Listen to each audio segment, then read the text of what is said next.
Tiger allrounder Shakib Al Hasan ভক্তদের জন্য নতুন আশার আলো।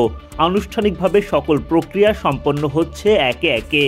দেশে ফেরার পথ প্রশস্ত হচ্ছে সাকিবের জন্য। যদিও এখনো অনেক যদি কিন্তুর মারপ্যাঁচ, তবে ভক্তদের জন্য বড় সুখবর হলো টাইগার অলরাউন্ডার আসছে ডিপিএল মৌসুমের জন্য লিজেন্ডস অব রূপগঞ্জের সাথে চুক্তিবদ্ধ হয়েছেন।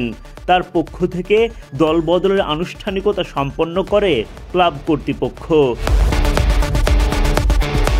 শুক্রবার সাকিব আল হাসানকে ঘিরে সামাজিক মাধ্যমে গুঞ্জন চলে এই অলরাউন্ডার নাকি মার্কিন যুক্তরাষ্ট্রের নাগরিকত্ব নেবেন, ক্রিকেট খেলবেন সেই দেশের জার্সিতে।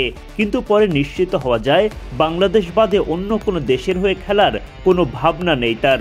সাকিব ভক্তরা খুঁজে পান স্বস্তি।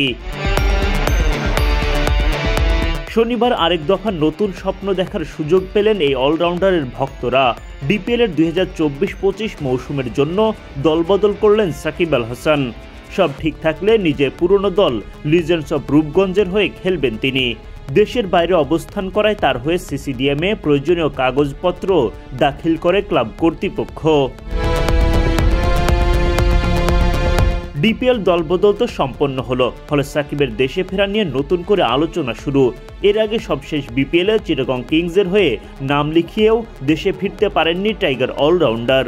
মাঝে বোলিং অ্যাকশন নিয়ে পড়েন বিড়ম্বনায়, ফলে জায়গা মেলেনি চ্যাম্পিয়ন্স ট্রফির স্কোয়াডে।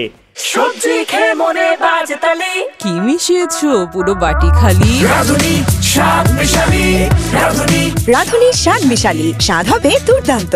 তাই তো সতীর্থরা যখন দুবাই ও পাকিস্তানে আইসিসির এই মেগা ইভেন্ট নিয়ে ব্যস্ত, সাকিব তখন পরিবারের সাথে সময় কাটাচ্ছেন যুক্তরাষ্ট্রে। বলতে গেলে ক্যারিয়ারের সবচেয়ে বাজে সময় কাটাচ্ছেন সাকিব।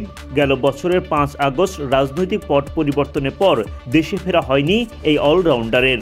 পাকিস্তান ও ভারতের মাটিতে দেশের জার্সি গায়ে মাঠে নামা হলেও দেশে ফিরতে পারেননি। তৎকালীন সরকারের এমপি হওয়ার কারণে প্রবল জনরোষ আর মামলার জেরে তৈরি হয় বিপত্তি। ঘোষণা দিয়েও মিরপুরের টেস্ট ক্রিকেটকে বিদায় বলতে পারেননি।